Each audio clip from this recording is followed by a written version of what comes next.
በውስጥ ተሸክመው እስካሁን ያልመዘዝከው አንድ መሳሪያ አለ። በምቾት በልማድና ሰውነትህ ለነፍስህ በሚነግራት እያንዳንዱ ውሸት ተሸፍኖ በውስጥህ ዝጎ ተቀምጧል። ጠላትህ ግን ይህ መሳሪያ እዚያ እንዳለ ያውቃል፣ ሁልጊዜም ያውቀዋል። ለዚህ ነው እጆችህን በነገር የሚሞላው። ለዚህ ነው አፍህን የማይዘጋው። ነቃህበት በእያንዳንዱ ሰዓት ጥርስህ መካከል አንድ ነገር ያደርጋል። ምግብ፣ ትኩረት የሚከፋፍሉ ነገሮች፣ ጫጫታ፣ ደስታ፣ ብቻ አንተን እንደ ጠገብክ ለማቆየት የሚደረግ ማንኛውም ነገር። ምክንያቱ የጠገበ ሰው ወደ እግዚአብሔር ስለማይጮህ እንደሆነ ልታውቅ ይገባል። የጠገበ ሰው በጉልበቱ አይንበረከክም። የጠገበ ሰው ወደ ሰማይ እጁን አይዘረጋም። ምክንያቱም ሆዱ ዙፋኑ፣ ምቾቱ ደግሞ መሠዊያው ሆኖለታል። ጠላት አንተን የሚዋጋህ በረሃብ ብቻ ሳይሆን በታላቅ ግብዣ እንደሆነ አስተውል። ይህ እውነት እንደ ብረት ወደ ውስጥህ ይግባ። በራስህ ሽንፈት ማዕድ ላይ እየበላህ ስምህን እረፍት ብለኸዋል። የዲሲፕሊን ወይም የመንፈሳዊ ተሐድሶውን ፍርስራሽ እየረገጥክ ሰላም ብለኸዋል። ሰማይ ግን የጦር ትጥቁን እንደለበሰ የተኛን ሰው ያሳያል። ጦርነቱ በግድግዳው ውጪ እየነደደ ሳለ ገባውን ያልመዘዘ ደካማ ሰይፈኛን ያሳያል። አሁን የሁሉን ቻይ ድምፅ እንደ እሳት እንደ ጋለ ቢላዋ ዝምታውን ሰንጥቆ ይመጣል። ትንቢተ ኢዮኤል ምዕራፍ 2 ቁጥር 12። አሁንም ቢሆን ይላል እግዚአብሔር፣ በፍጹም ልባችሁ በጾምም በለቅሶና በዋይታ ወደ እኔ ተመለሱ ይላል። ይህ ግብዣ አይደለም፣ ከዘላለም ዙፋን የመጣ ትእዛዝ እንጂ። እግዚአብሔር ጾምን እንደ አማራጭ አያቀርብም፣ ይልቁንም ያዘናል። ምክንያቱም ጾም ምን አይነት በር እንደሚከፍት ያውቃልና ነው። አንድ ሰው እንጀራውን አስቀምጦ መስቀሉን ሲያነሳ ምን አይነት ሰንሰለት እንደሚበጥስ ያውቃል። ስለዚህም በጣም ጥብቅ የሆነ መጽሐፍ ቅዱሳዊ ማስረጃ አለን። የታዘዘው እርሱ አንድ ነው። ወደ በረሃው ጸጥታ የተጓዘው እርሱ ተጎትቶ ወይም ተቀጥቶ ሳይሆን በመንፈስ ቅዱስ በራሱ ተመርቶ የሄደው። በመንፈስ ቅዱስ መሪነት ወደ ማጣት እቶን ውስጥ ገባ። 40 ቀን 40 ሌሊት እንጀራ የለም፣ ወይን የለም፣ ከነፋሱ ሽውታና ከእግዚአብሔር መለኮታዊ ድምፅ በቀር ሌላ ድምፅ የለም። መጽሐፍ ቅዱስም ጠላት የተገለጠበትን ቅጽበት እንዲህ ሲል ዘግቦታል። በማቴዎስ ምዕራፍ 4 ከቁጥር 2 ጀምሮ 40 ቀንና 40 ሌሊት ከጾመ በኋላ ተራበ። ፈታኝም ቀርቦ የእግዚአብሔር ልጅ ከሆንክ እነዚህን ድንጋዮች እንጀራ እንዲሆኑ በል አለው ይለናል። በደንብ አዳምጡ። ጠላት የሰነዘረው የመጀመሪያ ጥቃት ዓላማው ጾሙን መስበር ነበረ። ስለ ስልጣን አይደለም፣ ስለ ኩራት አይደለም፣ ስለ ግዛትም አይደለም፣ ስለ እንጀራ እንጂ። የመጀመሪያ ጥቃቱን ወደ ሆድ ያደረገው አብዛኞቹ ሰዎች የረሱትን ሚስጥር ዲያብሎስ ስለሚያውቀው ነው። ሆድ የነፍስ ደጅ ነው። እሱን መመገብ ከቻለ አንተን ማስተኛት ይችላል። ሆድህን መሙላት ከቻለ ዓይንህን ማሳወር ይችላል። ክርስቶስ ግን ወደ ድንጋዩ ዓይኖቹን አላዞረም። ክርስቶስ ከራቡ ጋር አልተደራደረም። እርሱ ምላሽ የሰጠው በሥጋ ሳይሆን በእሳት ነው። በሕያው እግዚአብሔር ቃል አቃጠለው። በረሃው አላጠፋው፣ ይልቁንም አነገሰው። የመንገዱ መለያህ እዚህ ጋር ነው። ምቾትን የሚፈልጉ ከዚህ ይመለሳሉ። የገዛ ሥጋቸውን ለመካድ ፈቃደኛ የሆኑ ብቻ ወደዚህ እሳት ጠልቀው ይገባሉ።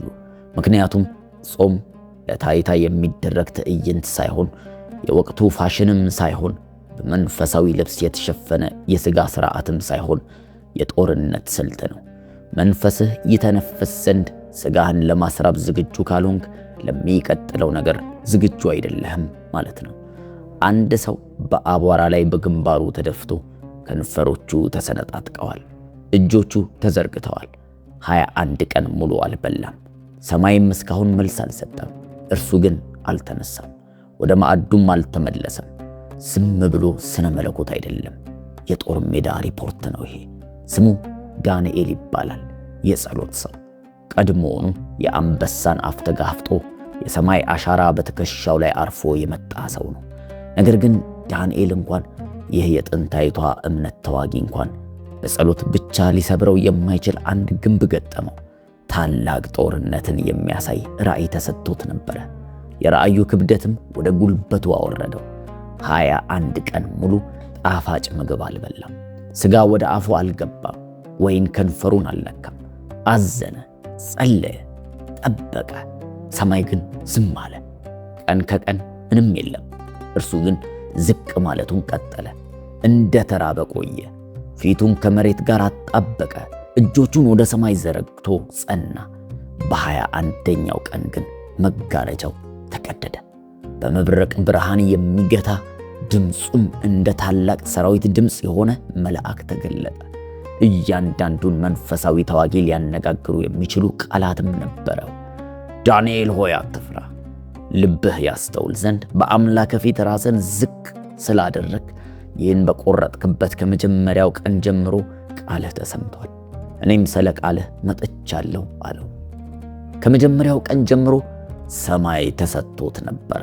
ነገር ግን መልእክተኛው በመንገድ ላይ ተገታ። ፋርስ መንግሥት አለቃ አማካይነት መልእክቱ ተቋረጠ። እግዚአብሔር የላከውን ለመክታት በሰማያት ላይ በሰፈረ አጋንንታዊ ኃይል ተከለከለ። ለ21 ቀናት ያክል ዝቅ ባለችው የዳንኤል ራስ በላይ የማይታይ ጦርነት እየተካሄደ ነበር። መንገዱ ክፍት ሆኖ እንዲቆይ ያደረገው ግን የእርሱ ጾም ነበር። ያ የማይለወጥ ሥጋን የሚቀጣ ነፍስን የሚያስገዛ ጾም ራቡ እንደ ምልክት እሳት ሆኖ አበራ። የመላእክት አለቃ ሚካኤልም የተመዘዘ ሰይፍ ይዞ ለዚያ እሳት ምላሽ ሰጠ። ጾም ስለ ምግብ ይመስልሃል? አይደለም። ጾም ስለ መንፈስህ ድምፅ እንጂ። በጠገበና በደነቆረ ዓለም ጫጫታ ውስጥ ሰማይ አንተን እንዲሰማ ነፍስህን የማስተካከያ መንገድ ነው። ባዶ በሆነ ካቴድራል ውስጥ ነፋስ እንደሚነፍስ ሁሉ መንፈስ ቅዱስ እንዲሞላው በሰውነትህ ውስጥ ባዶ ስፍራ የመፍጠር ጉዳይ ነው። ከክርስቶስ ጋር አብረው የተጓዙ ሰዎች ነበሩ፣ ጨለማን የማስወጣት ሥልጣን የተሰጣቸው ሰዎች። ሆኖም መሬት ላይ የሚንፈራገጥ ብላቴና ፊት ቆሙ፣ ሊለቅ በማይፈልግ ርኩስ መንፈስ በሚሰቃይ ሕፃን ፊት። ነገር ግን ሊያወጡት አልቻሉ። ማዕረጉ ነበራቸው፣ ተልእኮ ነበራቸው፣ ስሙንም ይዘው ነበር። ከእግዚአብሔር ልጅ ጋር በአካልም ተራምደዋል። አጋንንቱ ግን ፊታቸው ላይ ተሳለቀባቸው።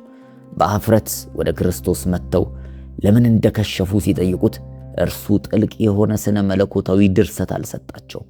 ይልቁንም በቅዱስ ተጋድሎ እቶን ውስጥ የቀለጠ ሰይፍ ሰጣቸው። ሰማይም በእያንዳንዱ ተዋጊ ደረት ላይ ሊታተም የሚገባውን ይህንን ጥቅስ ሰጣቸው። ይህ ወገን በጸሎትና በጾም ካልሆነ በምንም ሊወጣ አይችልም አላቸው። አንዳንድ ሰንሰለቶች በጸሎት ብቻ አይበጠሱም። ይህ የማርቆስ ወንጌል ምዕራፍ 9 ቁጥር 29 ሪፖርት የኢየሱስ ንግግር የሚያስረዳን ይህንን ነው። አንዳንድ አጋንንት በንግግርህ ብቻ አይደነግጡም። አንዳንድ ምሽጎች ለትውልድ የጸኑ ናቸው። በደምህ ውስጥ፣ በአይምሮ ውስጥ፣ በቤተ ግድግዳዎች ውስጥ አሉ። እነዚህ ነገሮች አንድ ሰው መብላት አቁሞ በጉልበቱ መዋጋት እስካልጀመረ ድረስ አይንቀሳቀሱም። ጾም ራስን በማስራብ የሚደረግ ሥርዓት አይደለም። ጾም የጦር መሳሪያ ነው።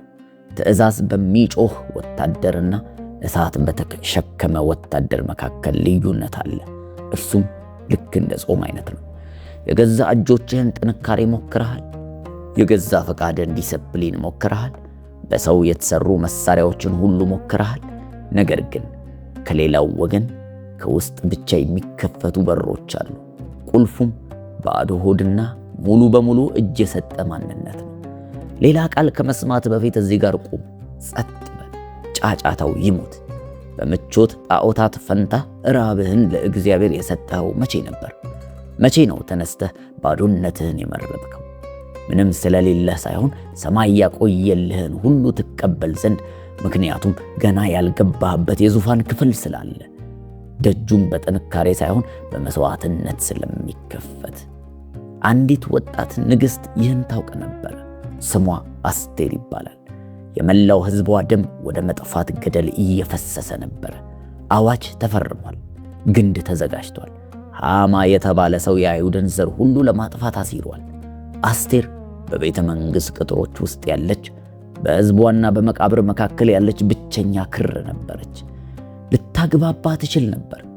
ልታሴር ትችል ነበር። በውበቷ ወይም በማዕረጓ ልትመካም ትችል ነበር። እርሷ ግን ከእነዚህ አንዱንም አልተመካችባቸው፣ አላደረገችውም። ይልቁንስ በጣም ወሳኝ የሆነ መንፈሳዊ ጦርነት አወጀች። ጾም አወጀች። 3 ቀን ምግብ የለም፣ ውሃ የለም። ለራሷ ብቻ ሳይሆን በሱሳ ላለ ሰው ሁሉ ተናገረች።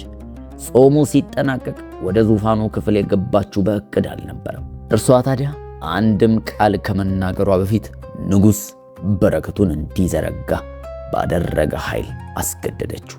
ሐማ ወደቀ። በሰይፍ አይደለም፣ በሰራዊትም አይደለም፣ በጉልበታቸው በተደፉ ሕዝቦች ዝምታ ውስጥ ነው።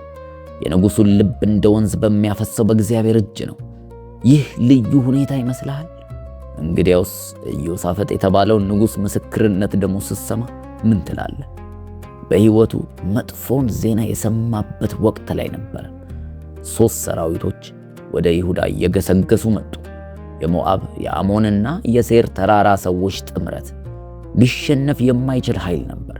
የሞት ፍርድ በደጃቸው ቆመ። ኢዮሳፍጥም ፈራ። መጽሐፍ ቅዱስ ይህንን አይሸሽገውም። ንጉሡ ክፉኛ ደንግጦ ነበረ ይለናል። ነገር ግን ፍርሃቱ ወደ እጅ መስጠት አልተቀየረም። ይልቁንስ ወደዛ ኃያል ወደ ሆነው መንፈሳዊ ድርጊት ወደ ጾም ተቀየረ። በይሁዳ ሁሉ ላይ ጾም አወጀ። እያንዳንዱ ወንድ፣ እያንዳንዷ ሴት፣ እያንዳንዱ ሕፃን ምግብ የለም፣ ጸሎት ብቻ ጀመረ።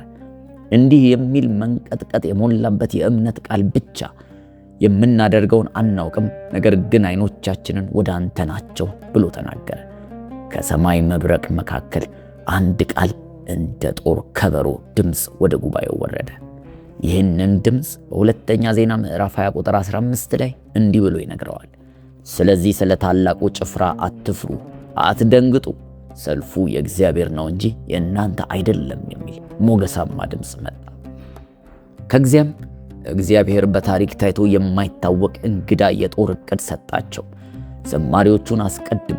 በግንባር ቀደምነት ሰይፍ የለም፣ ጋሻ የለም፣ ፈረሰኛ የለም፣ ድምፅ ብቻ፣ አምልኮ ብቻ። ቸር ነውና ምሕረቱ ለዘላለም ነውና የሚሉ ደፋር ሰልፈኞችን ከፊት ያለ ሰይፍ አሰለፋቸው። በሞት ፊት ላይ የሚዘንብል ምስጋና። እርሱም ልክ ዝማሪያቸውን ሲጀምሩ እግዚአብሔር ራሱ በጠላት ሰፈር ውስጥ እንደ ግራ መጋባት አውሎ ነፋስ አንቀሳቀሰ። 3ቱ ሰራዊቶች ሰይፋቸውን እርስ በርሳቸው ላይ ተመላለሱ። ይሁዳ የጦር ሜዳው ላይ ሲደርሱ የሚዋጋ አንድም ሰው አልተረፈም።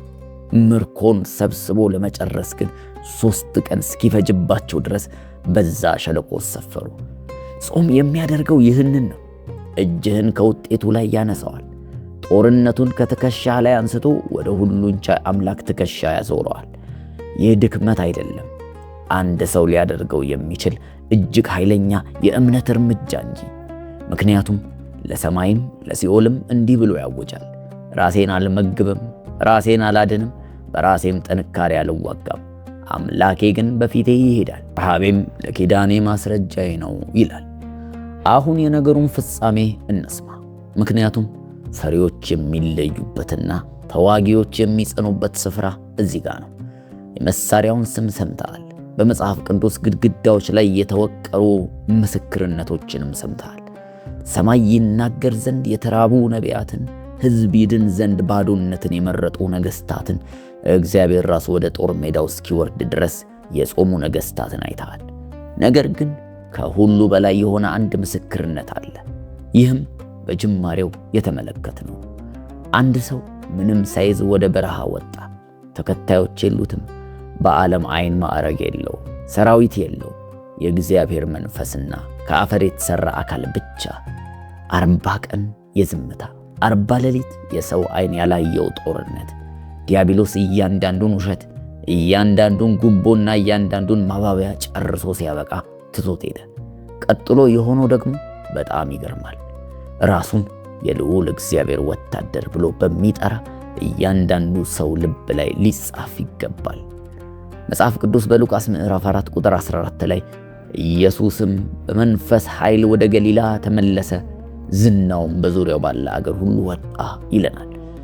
ተርቦ ገባ፣ ቅዱስ ሆኖ ወጣ። እንደ አናጺ ልጅ ገባ፣ ዓለምን እንደሚያቃጥል የእሳት ነበልባል ሆኖ ወጣ።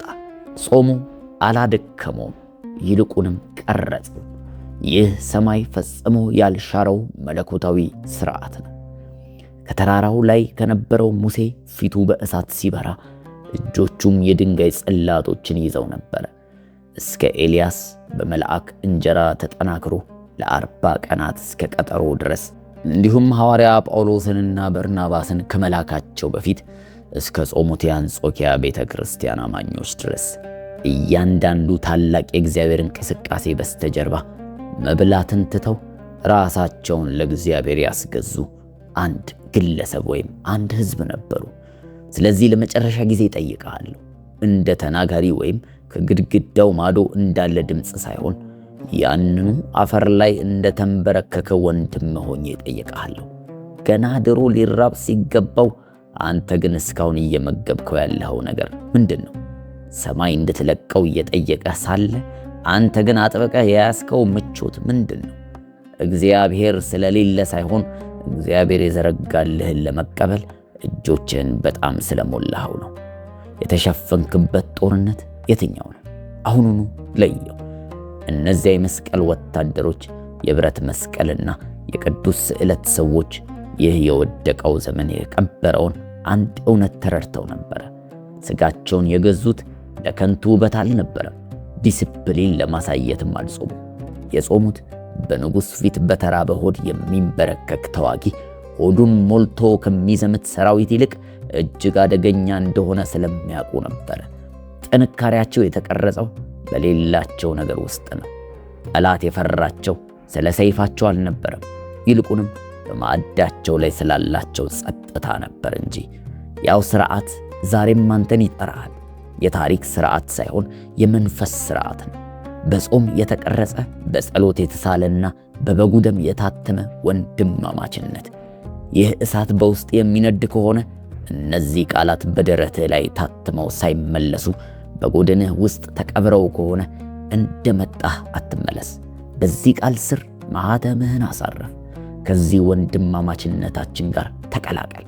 ለጨዋታ ወይም ላዩን ዕውቀት ለማግኘት ብቻ ሳይሆን ያንን ጠባብ መንገድ ለመከተል አሁኑኑ ቁረጥ።